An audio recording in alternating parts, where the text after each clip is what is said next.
Hi, my name is Amanda Dumsch, and I'm a career counselor in the Office of Intramural Training and Education at the National Institutes of Health. Today we are going to be talking about the differences between a resume and a CV. These words are often used interchangeably, so it can be confusing to know when and how to use each document. In this video, we are going to be going over these differences of these two important job search documents. The confusion over resumes and CVs is often compounded by the fact that there is not a standard resume or CV template. Your documents will and should look different than your lab mates. While there aren't formal rules to follow, there are certain expectations for each document. CVs are often the norm in a scientific research environment, so most scientists are familiar with the basics for creating a CV. Therefore, creating a resume can be a bit more challenging. A lot of scientists' resumes end up looking a lot like a CV, and when placed in an applicant pool with resumes, this CV will stand out as odd and out of touch.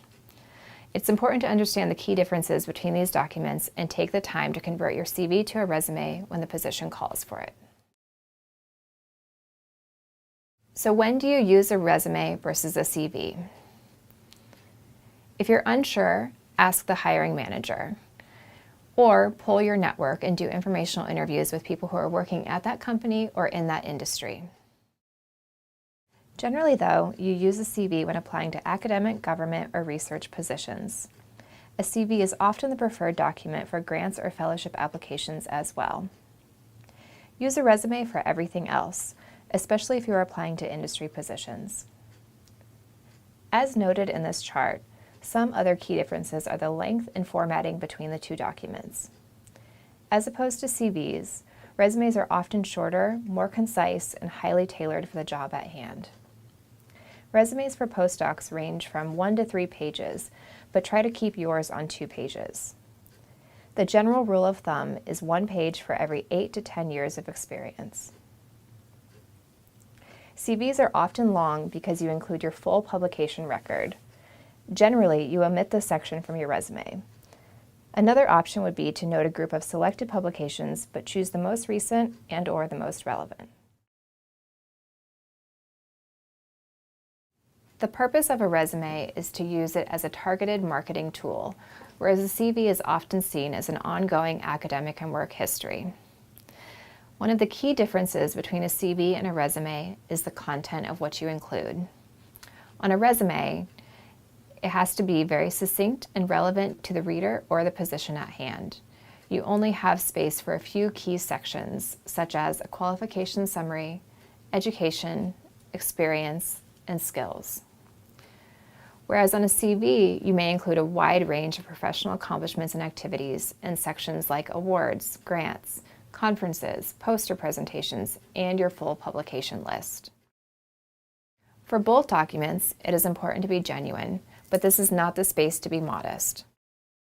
These documents are often the only introduction you get to present to a potential employer, so take the time to review them often. Other key differences between a CV and a resume are the page length and design. As noted before, for a CV, it's virtually unlimited length. However, it should remain focused still. For a resume, try to keep it on 1 to 3 pages. The design is also a key difference between a CV and a resume.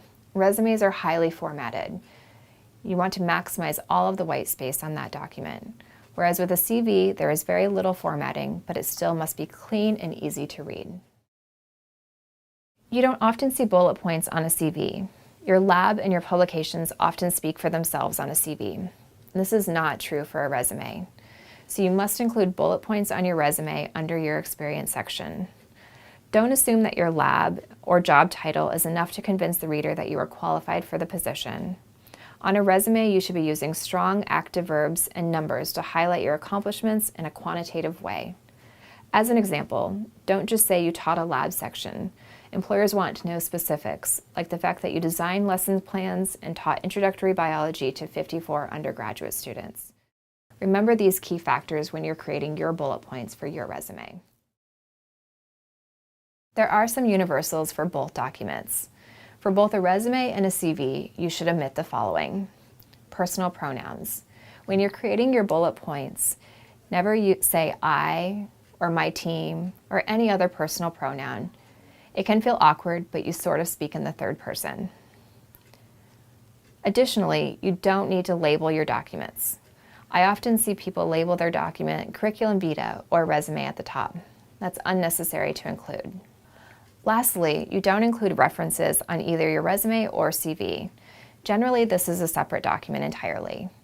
It's not even necessary to say references are available upon request. It's assumed you have a list of references to provide when the time comes. If you have any specific questions about the differences between a resume and a CV, don't hesitate to be in touch. You can email me at amanda.dumsch@nih.gov.